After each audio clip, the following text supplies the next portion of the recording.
రాథోడ్ వినోద్‌ని పక్కకు తీసుకువెళ్ళగానే, "బాబు ఇది చాలా దుర్మార్గురాలు. మేము పెంచిన పాపానికి మమ్మల్ని రోడ్డు మీదకి తీసుకువచ్చింది. అదే బెంగ పెట్టుకొని మా ఆవిడ ఇప్పుడు చావు బతుకుల్లో హాస్పిటల్‌లో ఉంది.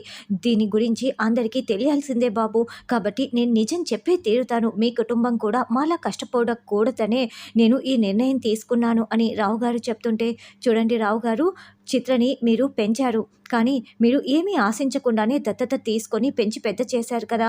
ఇప్పుడు కూడా అదే విధంగా ఆలోచించండి. చూడండి, దయచేసి మీరు ఇక్కడి నుంచి వెళ్ళండి. హాస్పిటల్‌లో మీ భార్యకి సర్జరీ చేయమని నేను ఆల్రెడీ డాక్టర్లతో మాట్లాడాను. మీరు చిత్రం మంచి కోరుకునేవారు కాబట్టి ఇంకేమీ చెప్పకుండా ఇక్కడి నుంచి దయచేసి వెళ్ళిపోండి" అని అమర్ అంటారు. "అవును బాబాయ్ గారు, పిన్ని గారికి మీ అవసరం ఇప్పుడు ఎంతో ఉంది. దయచేసి హాస్పిటల్‌కి వెళ్ళి పిన్ని గారిని చూసుకోండి. మీరు సంతోషంగా ఉండటమే మాకు కావాలి" అని బాగి కూడా చెప్తుంది. అయినా ఈ దుర్మార్గురాలు గురించి అందరికీ తెలిసి తీరాల్సిందే. ఇది నాశనం అయిపోవాలి, సంతోషంగా ఉండకూడదు అని అతను శాపనార్థాలు పెడుతూ ఉంటారు. "చూడండి ప్లీజ్" అని అమర్ బాగి వేడుకోవటంతో, "సరే మిమ్మల్ని చూసి వెళ్ళిపోతాను. ఇది మాత్రం నాశనం అయిపోతుంది" అని శాపనార్థాలు పెట్టి వెళ్తాడు. బావగారు, అతనేదో మతిస్థిమితం లేక అని చిత్ర ఇంకా కవరింగులు చేయటానికి ప్రయత్నిస్తూ ఉంటుంది.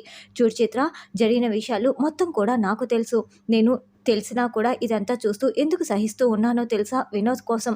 వినోద్ కనుక బాధపడ్డాడంటే నేను అస్సలు చూస్తూ ఊరుకోను. నువ్వు కూడా ఇంతటితో మారిపోయి మంచిగా ఉంటే బాగుంటుంది" అని అమర్ వార్నింగ్ ఇచ్చి వెళ్తాడు. "చూడు చిత్ర, నిన్ను కన్న తల్లిదండ్రులు చాలా అదృష్టవంతులు. ఎందుకంటే నీలాంటి దానిని చూసుకునే బాధ్యత లేకుండా వాళ్ళు వెళ్ళిపోయారు. కానీ నిన్ను దత్తత తీసుకున్నారే, వాళ్ళు మాత్రం చాలా దురదృష్టవంతులు. చూస్తున్నావా వాళ్ళు ఎంతలా బాధపడుతున్నావో? ఇప్పటికైనా బుద్ధి తెచ్చుకొని మసులుకుంటే బాగుంటుంది" అని బాగి కూడా వార్నింగ్ ఇచ్చి వెళ్తుంది. "చూస్తున్నావా, అందరూ నీకు వార్నింగ్ ఇచ్చి వెళ్ళేటోళ్ళే" అని మనోహరి అంటే, "నా ఈగోని ఇంకా వీళ్ళు దెబ్బతీశారు. నేను అస్సలు ఊరుకోను. వీళ్ళని అస్సలు వదిలిపెట్టను" అని చిత్ర అంటుంది. "అలాగే నన్ను కూడా చాలా బాధలు పెట్టారు. అవన్నీ నేను భరిస్తూ ఇక్కడి వరకు వచ్చాను. కానీ ఏదైనా సాధించాలంటే తోడు లేకుండా మాత్రం ఏమీ చేయలేవు. ఆ విషయం గుర్తుపెట్టుకో" అని మనోహరి చెప్తుంది. "రేయ్ ఆనంద్, రేపు ఎలక్షన్స్‌లో ఎలా గెలవాలంటే" అని అంజు అన్ని ఐడియాలు ఇస్తూ ఉంటుంది. అయితే అమ్ము వాటినన్నింటినీ తిప్పికొడుతూ, "మీరు గెలవరు. మా ఓట్లు కూడా పడరు. మీరు ఎందుకు రేపు వెళ్ళి నామినేషన్ వెనక్కి తీసేసుకోండి" అని వాళ్ళని నిరాశపరుస్తూ ఉంటుంది. అయితే అంజు ఏమాత్రం దగ్గకుండా ఐడియాలు ఇస్తూనే ఉంటుంది. "చూసారా గుప్తా గారు, నా కూతురు అంజు ఎంత బాగా ఐడియాలు ఇస్తోందో" అని ఆరు పొంగిపోతూ ఉంటే, "నీ పిల్ల పిచ్చుకకి అన్నీ నీ బుద్ధులే" అని గుప్తా గారు అంటారు. "రేపటి రోజున పొలిటీషియన్ అయిపోతుందా గుప్తా గారు? చెప్పండి గుప్తా గారు" అని ఆరు అంటే, "మేమేమియూ చెప్పము. అది మా కర్తవ్యం కాదు" అని గుప్తా గారు చెప్తారు. అలా అంజు అమ్ము ఇద్దరు మాట మాట పెరిగిపోయి గొడవ పడుతూ ఉంటారు. అయ్యో, వీళ్ళ గొడవని ఆపేది ఎలా అని ఆరు కంగారు పడుతూ ఉంటుంది. అప్పుడే బాగి అక్కడికి వచ్చి చూస్తూ ఉంటుంది. "ఏంటి రాథోడ్, వీళ్ళ గొడవ ఇంకా ఆగలేదా" అని బాగి అడగటంతో, "అవును మిస్సమ్మ, చూస్తున్నావు కదా" అని రాథోడ్ అంటాడు. "అవును, ఎలక్షన్స్‌లో నిలబడడం గొప్పేనంటూ బాగి అక్కడికి రావటంతో, "అలా చెప్పు మిస్సమ్మ" అని అంజు చాలా సంతోషపడుతూ ఉంటుంది. "అది కాదు మిస్సమ్మ, నువ్వెందుకు అలా మాట్లాడుతున్నావు? ఈ రోజున ఎలక్షన్స్‌లో నిలబడతారు. వాళ్ళు ఓడిపోయారనుకో, ఆ డిప్రెషన్‌తో వాళ్ళు సరిగ్గా చదువు కూడా చదవలేరు" అని అమ్ము చెప్తుంది. "అలాంటిదేం లేదు అమ్మో.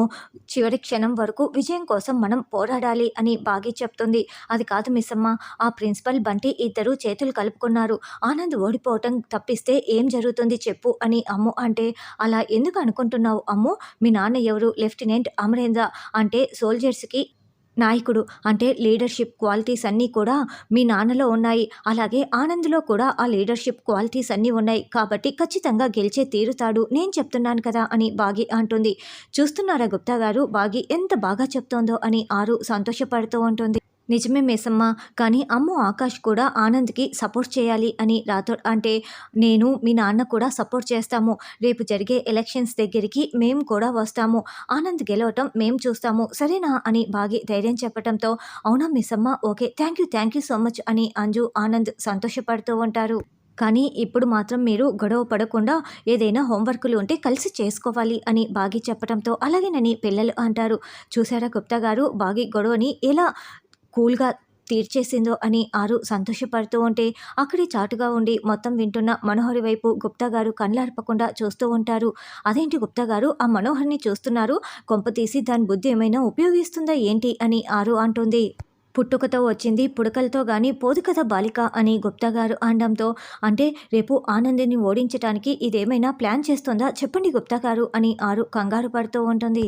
అప్పుడే మనోహరి గదిలోకి వెళ్ళి ప్రిన్సిపల్కి ఫోన్ చేస్తూ ఉంటే, ఏంటి మనోహరి ఎవరికి ఫోన్ చేస్తున్నావు అంటూ చిత్ర వచ్చి అడుగుతూ ఉంటుంది.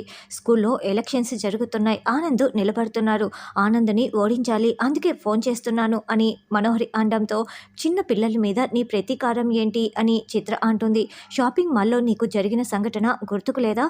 ఇప్పుడు ఆనంద్ ఎలక్షన్స్లో నిలబడుతూ ఉంటే బాగి సపోర్ట్ చేస్తూ ఉంది, ఇప్పుడు ఆనంద్ ఓడిపోయాడనుకో ఇదంతా బాగి వల్లే జరిగిందని చెప్పి అమర్ చేత కూడా తిట్టించచ్చు, అప్పుడు ఇంట్లో నుంచి పంపించేసేయచ్చు, పిల్లలు కూడా బాగిని అసహించుకుంటారు అని మనోహరి చెప్తుంది.